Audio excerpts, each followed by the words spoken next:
Olá, meu amigo reparador. Olá, minha amiga reparadora. Seja muito bem-vindo, seja muito bem-vindo ao nosso canal TV Reparação Automotiva, o canal que leva conhecimento técnico e muita informação para você de todas as partes do Brasil e também do mundo.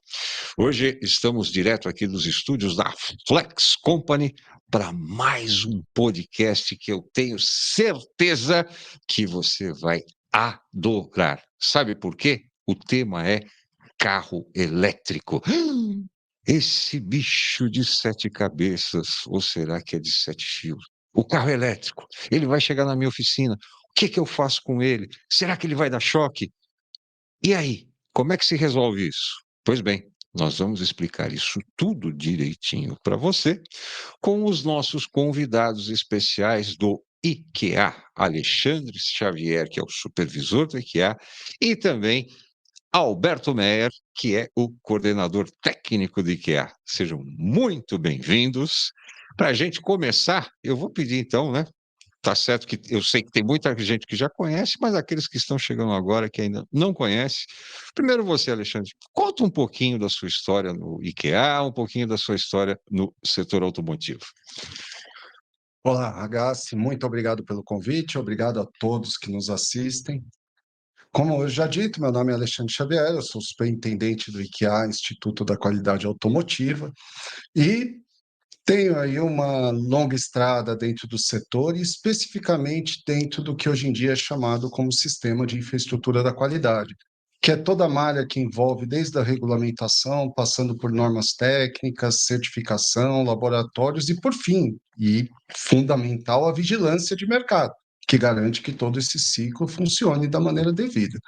Desde 98 atuando nessa área, passei por praticamente todas essas etapas, e no IKEA, somadas duas passagens, de 2004 a 2014 e desde 2019 já como superintendente, são 15 anos de trabalho aí incessante para apoiar a qualidade dentro de toda a cadeia automotiva, indústria, comércio e serviços.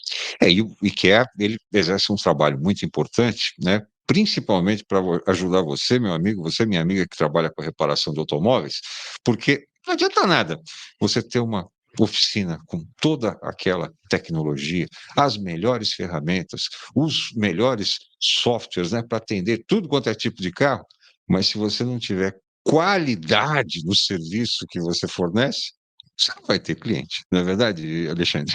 É verdade, entendendo, Ragazzi, esse é um ponto muito importante, a qualidade não pode, não deve ser tratada como uma caixa à parte. A qualidade é intrínseca a tudo que a gente faz, dentro da organização, em todas as áreas, na qualidade e qualificação dos seus profissionais, a qualidade tem que estar viva e real em todos os momentos. E o IKEA auxilia nesse sentido. Alberto Meyer, e a tua história no setor automotivo? Quando é que começou? Quando é que você chegou no IKEA? Como é que funcionou isso? Legal. Muito obrigado pelo convite aí, Ragazzi. Bom, a minha história é bem longa, né? Eu comecei a trabalhar na Camargo Corrêa, no aeroporto de Guarulhos, na obra lá. Depois eu fui para Michelin. Da Michelin eu fui para um concessionário Mercedes, depois um concessionário Scania, depois eu fiquei 20 anos na Peugeot e na Citroën. E em 2019 eu recebi uma proposta lá para fazer uma parceria com o IKEA, para fazer auditoria em concessionárias de caminhão, auditoria de garantia, etc., né? E conhecendo lá o IKEA, eu fiz uma proposta de conteúdo para o Sérgio lá, que eu percebi uma coisa que não existia, como que a pessoa, o dono de uma oficina, por exemplo, vai se preparar para receber um elétrico ou um híbrido? Qual é a infraestrutura que ele precisa? Como que uma seguradora se prepara para atender esse veículo na estrada, na casa do cliente? Como que aquela empresa, tipo a Ecovias, por exemplo, vai socorrer um veículo que se acidentou, né? Como que esse veículo que se acidentou e deu perda total chega no pátio? Como é que ele vai ser tratado no pátio de leilão, de sucata? Então, eu criei esse material, comecei em 2019, e em 2022 o negócio tomou forma, a gente fez os pilotos e começamos a fazer. Então, a gente tem uns cursos lá que é para quem vai fazer o transporte, o socorro do carro, para quem vai tratar com esse carro lá no pátio, para quem vai fazer a vistoria do veículo elétrico, né? E agora eu preparei um outro conteúdo que a gente vai apresentar no sábado, que é voltado para a oficina, é um dia inteiro, né, de parte teórica, para ver como é que ele pode ganhar dinheiro com um veículo elétrico, entendeu? Porque existe um mito no mercado que o veículo elétrico não quebra, e não é bem assim, né? Ele é uma fonte de recurso legal para quem tem uma oficina, né? Desde que ele conheça um pouco mais os princípios de segurança e tal, dá para faturar bastante em cima de um carro elétrico. Então vamos entrar nessa parte, vamos entrar direto nesse assunto, né? Como é que pode se ganhar dinheiro com carro elétrico? Porque num primeiro momento, a gente sabe que no carro elétrico você não precisa, vai, entre aspas, né, fazer o motor, né? Você não vai trocar biela, você não vai trocar pistão, você não vai trocar virabrequim, né? Você não troca óleo, não troca filtro, né? Não é bem assim. Né? Mas então vamos entender melhor como é que funciona esse processo. Hoje no Brasil, Hoje no Brasil, a única coisa que você não faz no carro elétrico é trocar a vela, porque na Europa, na Austrália, na Noruega, você troca a vela também, porque quando você compra um carro e pede ele com a autonomia aumentada, ele vem com um motor de 300 cilindradas a gasolina ali para funcionar como gerador. Então lá você vai trocar a vela também. Então, o carro elétrico, você falou, né, de pistão, biela, o motor a combustão tem 600 peças, tá? A bateria, uma bateria pequena de 1.000 quilos, ela tem em torno de 33 mil células de, que vão formar aquela bateria. São 44 mil pontos de solda. Cada célula daquela é uma chance de você ter um problema. Cada ponto de solda ali é uma chance de você ter uma solda que se solta e você tem que desmontar a bateria. Em média, numa bateria, você tem entre 100 a 300 sondas de temperatura. Uma delas falhando, você é obrigado a baixar aquela bateria, abrir, substituir. Então, você tem muito mais itens a trabalhar no carro elétrico que no carro a combustão. Tem itens, por exemplo, que não tem reparo. Você pega um inversor, tá? Que vai fazer a bateria, né? Esclarecendo, a bateria produz corrente contínua. O motor do carro elétrico é corrente trifásica. Então, eu passo por um inversor para transformar contínua em trifásica para alimentar o motor. Ele é uma caixa preta, tá? É difícil você encontrar um especialista para conseguir fazer um reparo. Ele tem um monte de resistores, um monte de coisa eletrônica ali para fazer esse trabalho, tá? Se tiver um problema, você tem que trocar ele. E, às vezes, o valor dele é maior que o valor de mercado do carro. Tá? Então você fica num dilema, pô, eu troco ou eu jogo o comando do carro para sucata, né? Sobre o motor elétrico, ele tem reparação. O motor elétrico ele é composto por um estator, um rotor, dois rolamentos, tá? Os rolamentos se desgastam, o rotor e o estator também pode ter problema. O que acontece muito é o motor elétrico, ele não gosta de variação de temperatura, ele gosta de trabalhar em ambiente controlado. Tá? Se você olhar o seu liquidificador, por exemplo, você olha ele por baixo, você vê que tem o rotor, o estator e tem um hélice ali que joga a refrigeração. Tá? Quando eu fecho aquilo para colocar num carro elétrico que vai passar por água e tal, eu consigo refrigerar bem o estator, mas o rotor eu não refrigero. Então, em determinadas situações, se eu dou um pé ao fundo, estou subindo uma serra, forçando muito, o estator esquenta, o rotor esquenta. O estator ele esquenta, mas ele é refrigerado. Então ele dilata e rapidamente ele encolhe. E o rotor está se dilatando. Tem muito problema do rotor roçar no estator. E aí eu tenho que desmontar esse motor. Tá? Então, existe, por exemplo, nessa situação do motor, a gente fazendo um comparativo com o motor a combustão, a cada 60 mil quilômetros eu preciso revisar o estator, eu preciso trocar o estator, mais ou menos nessa linha. Vai como se eu estivesse trocando uma correia dentada. Não, normalmente, Um exemplo bem simples, não, mas né? ele já é muito complicado para você ficar desmontando, você não tem como olhar.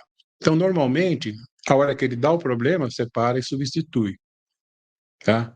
E a vida dele útil é bem mais curta que o motor a combustão. Tá? Em função desse tipo de problema, do problema do aquecimento, tá? E do tipo de trabalho que você está fazendo com o carro. Você sobe serra, entra no frio, entra no calor e tal. Tem a troca, o que tem com período específico são as trocas de óleo. Depende do fabricante, você tem que trocar o óleo do motor ali a cada 20 mil quilômetros, a cada 10 mil quilômetros, depende do conjunto, tá? Isso você vai ver no manual do seu veículo. A troca de óleo, que eu estou dizendo, é que alguns motores, como o aquecimento é tão grande, o líquido de arrefecimento não é suficiente para refrigerar. Então, ele usa óleo para refrigerar o motor de tração. Então, você vai ter no carro dois sistemas de arrefecimento, dois radiadores, um de óleo para o motor, e esse óleo tem que ser trocado em determinados intervalos, e o que tem lá o líquido de arrefecimento, que também tem um intervalo de troca. Tá? Então, você tem filtro para trocar, tem óleo, não muda muita coisa em relação ao carro a combustão, tá? E os períodos de troca, agora, os períodos de trocas, eles são diferentes do carro a combustão, Normalmente são menores. são menores. Menores. Somente no pesado, no ônibus, no caminhão. O ônibus você tem que trocar o óleo do compressor do sistema de ar, né? Tem que trocar o óleo da bomba de direção, né? Tem que trocar, depende do tipo, trocar o óleo do diferencial. Os ônibus urbanos que eles estão colocando agora vêm com o motor na roda, tá? Então ele não tem óleo ali. Mas a cada chuva, por exemplo, você tem que dar uma olhada, desmontar o conector, ver se não tem umidade, né? Porque pode ter corrosão, pode ter um problema de curto-circuito, tá? Isso está no manual. Desses que estão rodando em São Paulo, o manual fala, se passou num alagado ou teve um movimento em chuva prolongada, como o motor está na roda ali, né? Você tem sempre que levar para a garagem e verificar, tá? O estado dele. Então, pelo que eu estou entendendo, né, o que vocês estão explicando aí, talvez a gente tenha mais manutenção com o carro Mais, elétrico do que com mais o carro com manutenção, motor a mais combustão. manutenção. Tem mais manutenção mesmo. Agora, essa questão climática, né? Podemos pensar, por exemplo, que aqui no Brasil, por a gente estar num país tropical, e a maior parte do Brasil a gente tem aí climas de temperaturas altas, a gente vai ter, por exemplo, uma durabilidade menor do carro elétrico se comparado, por exemplo, àqueles que rodam na Europa? É, pode ser. O que você vai perceber de cara é a autonomia, tá? Você vai comprar um carro, por exemplo, para rodar lá em Cuiabá, em Sinop e tal, o fabricante fala, tem 250 km de autonomia. Lá no calor, ele vai ter 50, 60, tá? Porque em determinados momentos ele ferve. Depende da temperatura, ele vai entrar em modo. Ferver assim, não vai sair fumaça, mas ele Sim, entra em sim. modo tartaruga lá e manda você parar para esperar arrefecer. Porque a bateria é igualzinha a gente, a bateria de lítio. Ela gosta de 21, 22, 23 graus para trabalhar. Se você está trabalhando, se ela chega perto de 40, ele entra em modo tartaruga. Ele vai te dizer lá para você parar para esperar refrigerar. Porque se ela passar muito de 40, 60, já tem a chance de entrar em fuga térmica e você ter um incêndio. Então ele se protege, tá? Essa questão de temperatura influencia muito. O ano passado, por exemplo, né, que foi o ano mais frio do século, lá no hemisfério norte, então você tinha aquele monte de vídeo, né, de carro elétrico parado na estrada porque a bateria congela, né? Então você tem um problema de temperatura, se é muito frio ou se é muito quente. Com certeza, lá para o lado do Mato Grosso e tal, não vai ter um desempenho muito legal, tá? Você vai ter esse problema de redução de autonomia.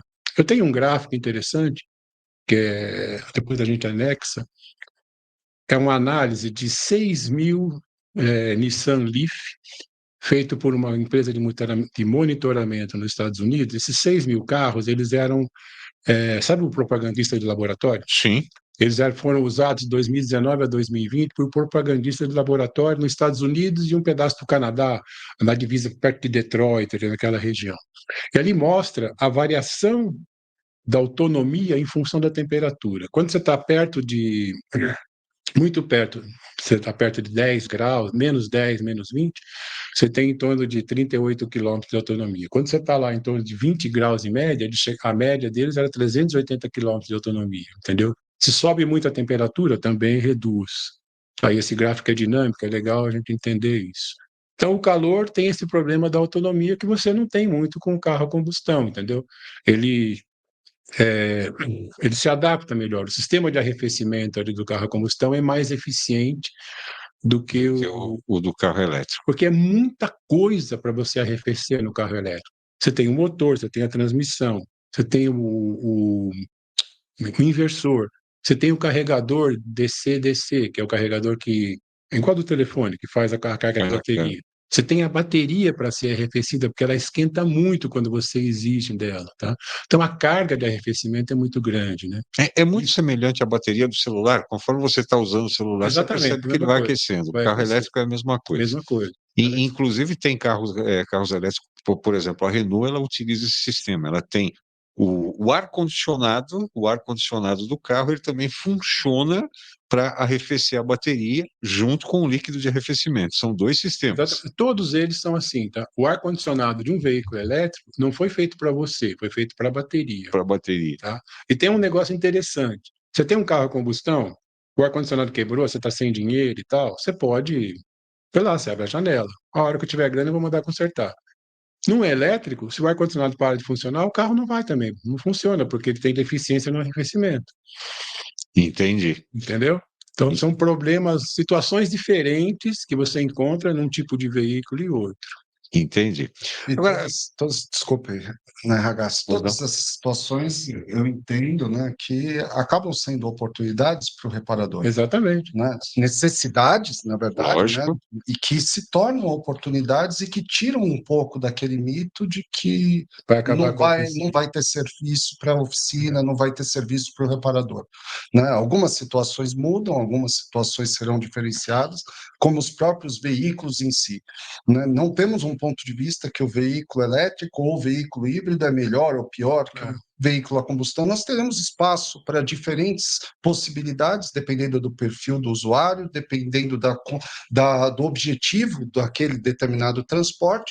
O que é muito interessante para o nosso país, e consequentemente também para o reparador, é que nós teremos múltiplas possibilidades também de atividades de serviços relacionados. O que é um desafio específico é a necessidade de um conhecimento mais amplo Exato. e diversificado. E aí é onde o IKEA, através do apoio de especialistas técnicos como Alberto Meyer, vem buscando ajudar toda a cadeia em relação à preparação para essas mudanças enormes que o setor vem passando. era exatamente essa questão que eu ia te fazer, Alexandre. No caso, por exemplo, vai da certificação para uma oficina atender veículos híbridos e elétricos. Vocês já têm esse processo?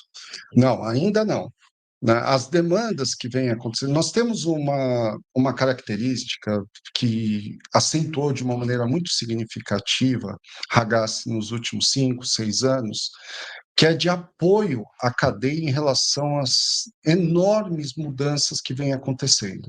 Isso inclui a transformação digital, isso inclui as questões de sustentabilidade, isso inclui os novos modelos de negócio, as possibilidades relacionadas a comércio eletrônico, a transação, a compartilhamento de veículos, tudo isso precisa, como a gente comentou no começo, de ter um foco em relação à qualidade, né? Porque de que maneira que a qualidade participa e apoia esse processo, sob o ponto de vista, inclusive, do consumidor. E nós chegamos na discussão sobre a eletrificação. Eu me lembro, anos atrás, era esse o termo que muitas vezes era tratado. Ano após ano, veio inclusive a pandemia, todos os impactos que nós tivemos, essa discussão foi amadurecendo e hoje é absolutamente definida como descarbonização, onde os veículos elétricos e híbridos entram dentro de um contexto de redução de emissões, que é uma obrigação para a sociedade atualmente, Brasil e mundo. Sim. Agora, nesse contexto, quais foram as demandas que vieram acontecendo, inclusive antes da certificação, sobre o ponto de vista da qualidade? Uma delas veio de encontro às atividades que foram citadas pelo Meyer em relação à qualificação. Existem muitas dúvidas, muitas inseguranças de como manipular, manusear, reparar, estruturar o espaço relacionado, vide as discussões hoje em dia para a questão do carregamento, muitas dúvidas que são acompanhadas de algumas regulamentações ainda insuficientes para esse aspecto dentro do nosso país.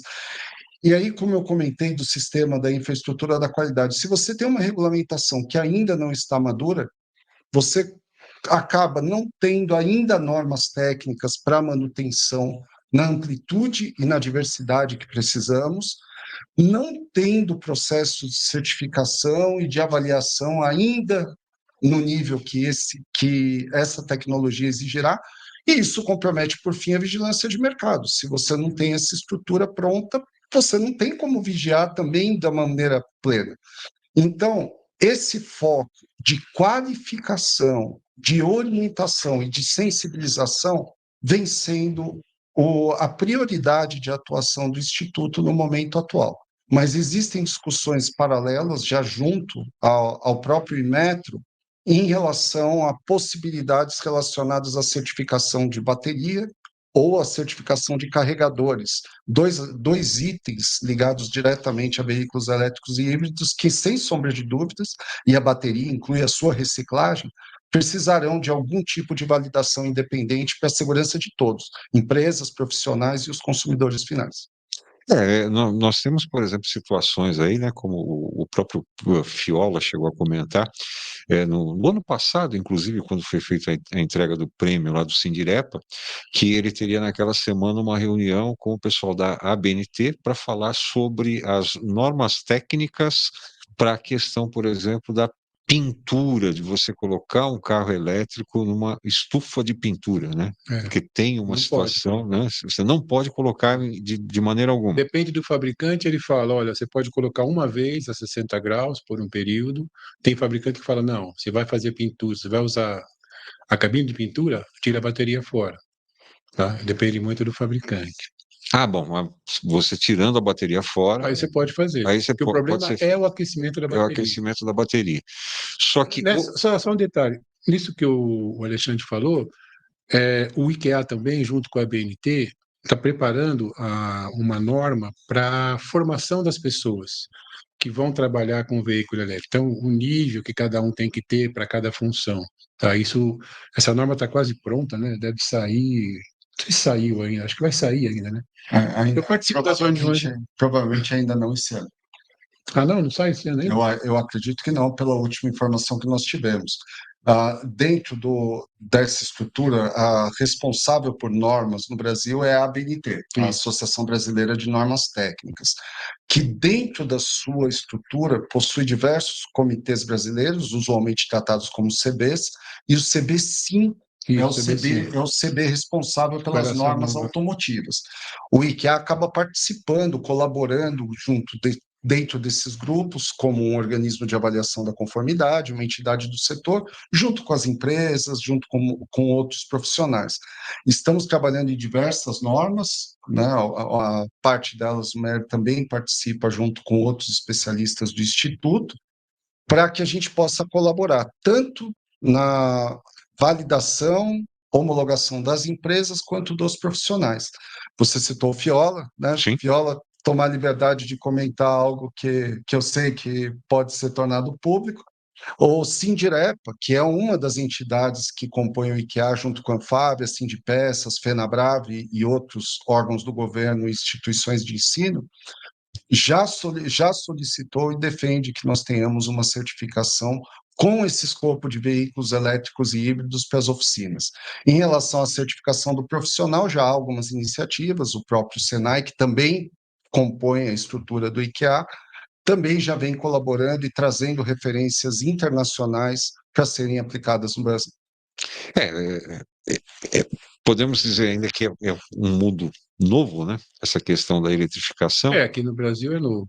Mas não é tão novo assim, não, né? Já tem 30 anos. Não é tão novo assim, né? A gente já teve, por exemplo, aqui no Brasil, né, o Gurgel, que lançou um carro elétrico, né? Tudo bem que, né, foram poucas as unidades comercializadas, era uma situação, uma situação diferenciada.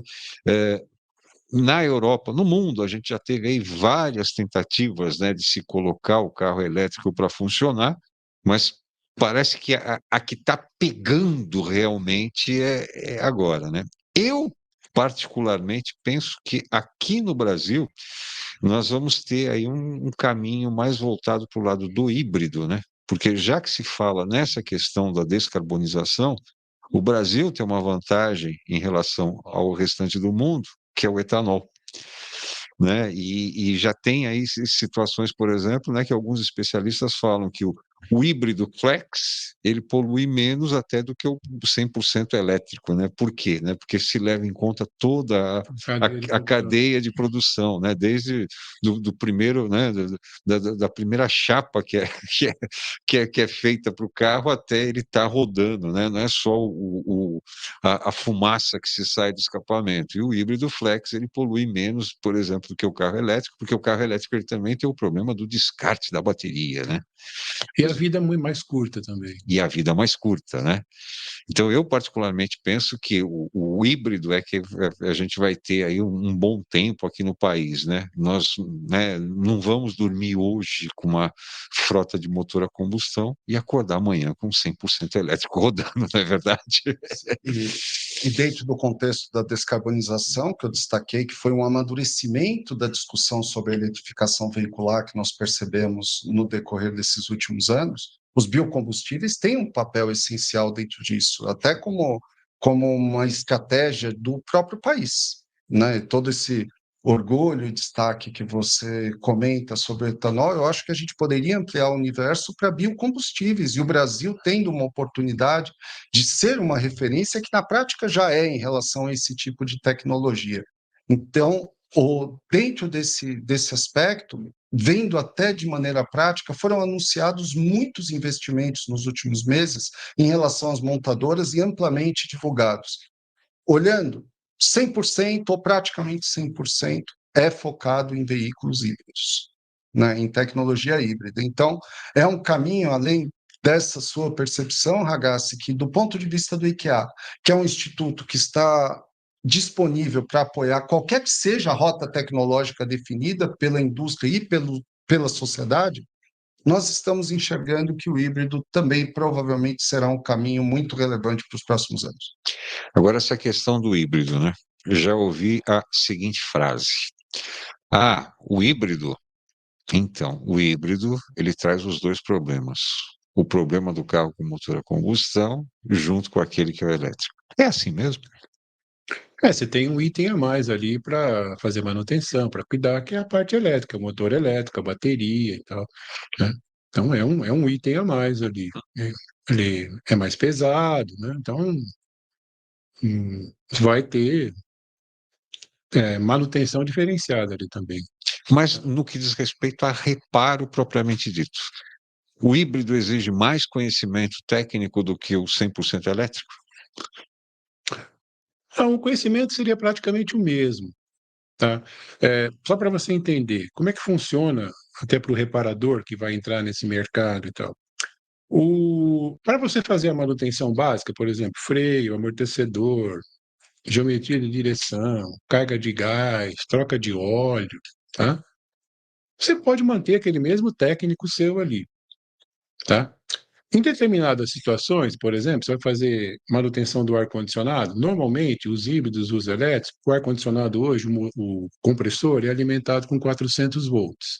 Então você vai ter ali um cabo laranja chegando ali. Esse cabo laranja, às vezes, ele pode passar em frente do filtro de óleo, tá? Então você vai ter que ter na oficina um técnico mais graduado, por exemplo, que fez cursos, principalmente na questão de segurança, tá? Que entende daquele processo, que sabe fazer o desligamento da alta tensão. Então, por exemplo, chegou um carro na sua oficina, seja ele 100% elétrico, seja um carro híbrido. Tem um problema no ar-condicionado, tem que fazer uma carga de gás. Beleza. Aquele técnico lá que tem formação, que tem a certificação, isso pela NR10, que gere a alta tensão, ele tem que ter uma certificação. Ele vai lá, coloca o carro na vaga, faz a segregação, desliga a alta tensão, chama o técnico e fala: olha, José, você tem que fazer a carga de gás desse carro aí. Pode fazer tranquilo, porque eu já desliguei a alta tensão, tá? Ele faz a carga de gás, ele volta, o técnico volta lá, religa, faz funcionar, funcionou, legal, mede pressão, beleza, entrega o carro para o cliente. Então você tem que ter esses dois níveis na oficina. O funileiro, por exemplo, o lanterneiro, depende de quem está ouvindo, né? Sim, sim. O pintor, né? Ele vai trabalhar do mesmo jeito, só que antes daquele carro chegar lá para o funileiro bater, soldar e tal, alguém tem que desligar a alta tensão ou retirar a bateria da onde ele vai trabalhar, tá? Então você tem assim um cuidado a mais, você tem um degrau a mais, mas o dia a dia é o mesmo. É parafuso, porca, entendeu? Não tem assim nenhuma sofisticação. Tem que tirar a bateria. A bateria tem às vezes 120 parafusos que você tem que soltar na capa lá, depois baixar a bateria. Você tem um ferramental um pouco diferenciado, tá? O elevador que você vai usar não pode ter aquela corcova, porque senão você não consegue entrar com aquele carrinho pantográfico para baixar a bateria. Então são pequenos detalhes que o reparador vai ter que ir se adaptando para trabalhar com essa nova tecnologia. Não é nada assustador, entendeu? Desde que você tenha conhecimento. Agora, se você não sabe onde vai mexer, aí é problemático. Com Tá? certeza. Mas se você tem a orientação, é sopa no mel. Pô. E como o IKEA, o Instituto da Qualidade Automotiva, pode ajudar o reparador a entrar nessa nova linha de trabalho? Não, perfeito.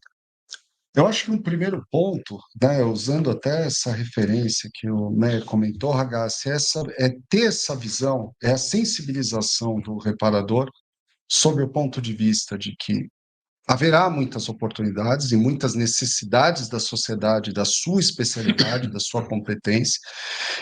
É importante entender o universo do veículo elétrico e híbrido de uma maneira mais ampla do que só o veículo em si. A questão do elevador é um belo exemplo que o Meyer comenta, toda a questão do cuidado em relação ao espaçamento, ao atendimento das regulamentações dentro da oficina, as que já existem, as que vêm futuramente. O IKEA está constantemente informando e apoiando.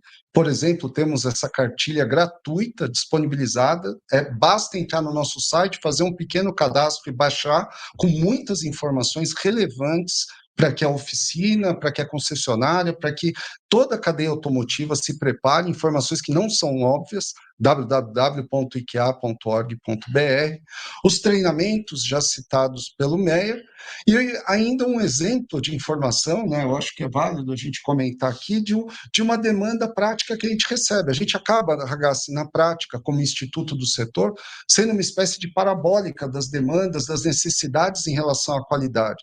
Sabe uma questão que usualmente não vem sendo tanto tratada e internamente nós recebemos?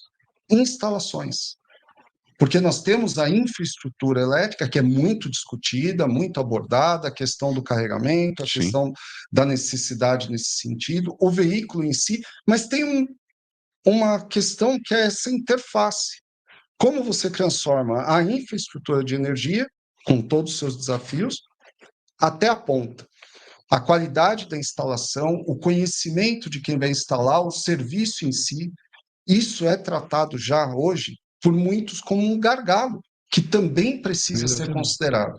E dentro desse contexto, o IKEA vem do ponto de vista da informação, muitas vezes gratuita, como essa cartilha, podem nos procurar, nos consultarem, do ponto de vista do treinamento, da qualificação, em parceria ou em paralelo com tantas outras instituições de referência, como o Senai, e, por fim, na certificação, que vai ser, além do que já é oferecido, como o exemplo da NR10, provavelmente um aspecto que será bastante aprimorado nos próximos tempos. A certificação do profissional, a certificação da oficina, a certificação dos produtos. Eu dei exemplo, provavelmente a bateria e carregador serão objetos de avaliação da conformidade, até pela questão de segurança. Isso inclui o que você comentou do descarte. Como esse descarte poderá ser seguro do ponto de vista ambiental? Ou então, como será a reciclagem? É muito abordada a possibilidade de você ter essa bateria transformada em uma bateria estacionária. É uma segunda vida. Né? Mas ela não pode, não é tirar do veículo e colocar ela numa outra função, ela Sim. precisa ser transformada. Transformada. De que maneira isso deve ser feito? De que forma isso pode ser seguro, tanto do ponto de vista da segurança direta de quem vai manipular, quanto do ponto de vista ambiental e outras questões. Isso vai precisar também ser objeto de informações, de regulamentação e, naturalmente, de certificação para a segurança de todos. Naquela palestra que a gente se conheceu lá no IKEA, Sim. daquela palestra surgiu uma demanda que vai acontecer sábado, 24 oficinas pediram mais informação. por exemplo, para como que eles vão se preparar para o elétrico. Então a gente preparou um conteúdo, incluindo isso que o Alexandre falou, para mostrar para ele tudo que ele pode, onde que ele pode ganhar dinheiro com um carro elétrico, um carro híbrido, e como é que ele se prepara, como é que é o layout, quais são as ferramentas, como é que eu faço o desligamento da alta tensão. É um curso teórico, né? Vai durar, são, deve dar em torno de 8 horas. A gente vai fazer sábado para 24 oficinas. Esse Então, sábado 20 de junho, né? 20 20 de de junho, junho de 2024, né? Eu vou deixar sábado bem, agora, sábado vou agora. deixar bem a data especificada, né? Porque a gente não sabe quando a pessoa vai estar assistindo. É verdade, é verdade. É verdade. Vai pedir Mas depois. e Mas se esses tiver, por exemplo, cursos, outras oficinas que tiverem a mesma demanda, a gente tem o material pronto, entendeu? Dá para fazer online, dá para fazer presencial. Então, isso vai ajudar, eu tenho quase certeza, tenho certeza que vai ajudar o dono de uma oficina a ver, puxa, vale a pena eu investir nesse negócio, não vale? O que que eu preciso fazer? O meu layout tá adequado? Então, vai abrir a cabeça dele e mostrar, pô, você pode faturar tanto, vale a pena? Pô, acho que vale a pena. Ah, não, no meu caso não vale, eu vou continuar para cá. Então, ajuda nesse sentido, entendeu? só especificando aqui, 20 de julho de 2024. Até eu aqui me confundi com os meses. E Ragazzi, aproveitando, né, isso embala na questão que você me fez. Como o IKEA pode ajudar? Esse aí é um exemplo bem específico. Essa turma, agora, ó, de 20 de julho, é uma turma fechada. Né? Certo? A gente não tem uma oportunidade para vocês que estão assistindo. Porém, já estamos discutindo com o Sindilepa Brasil, então estamos falando de âmbito nacional, como nós podemos ampliar ao máximo essa oferta em todos os estados. Porque o Brasil é muito carente, né? Isso. Com a melhor condição possível, respeitando as possibilidades que envolvem de tantos desafios do empresário desse setor, que ele tenha o mesmo acesso às informações que as concessionárias, que as grandes indústrias possuem, porque esse é um papel do IKEA. O papel do IKEA é conseguir, através da qualidade, harmonizar, padronizar e trazer desde a montadora até a oficina mecânica, o mesmo nível de informação mínima para que quem seja beneficiado no final sejam os profissionais e o consumidor. Bom, e nós na revista Reparação Automotiva, né, procuramos também levar a informação da melhor maneira possível, né, para atualizar o nosso principal público, que é exatamente o reparador de automóveis. Então, até convido você que está acompanhando o nosso podcast, dá uma navegada no nosso canal TV Reparação Automotiva, porque nós já temos, por exemplo, vídeos, né? Eu citei o caso, por exemplo, do Renault Zoe, foi um dos primeiros modelos que foi comercializado elétrico, 100% elétrico aqui no Brasil pela Renault, né? E o que que nós fizemos com o Renault Zoe? Nós levamos um reparador independente e ele analisou as condições de reparabilidade desse carro na visão dele, né? Quais eram quais eram as necessidades, né, como é que ele entendia aquilo, né, num primeiro momento, sem, né, ter o conhecimento técnico.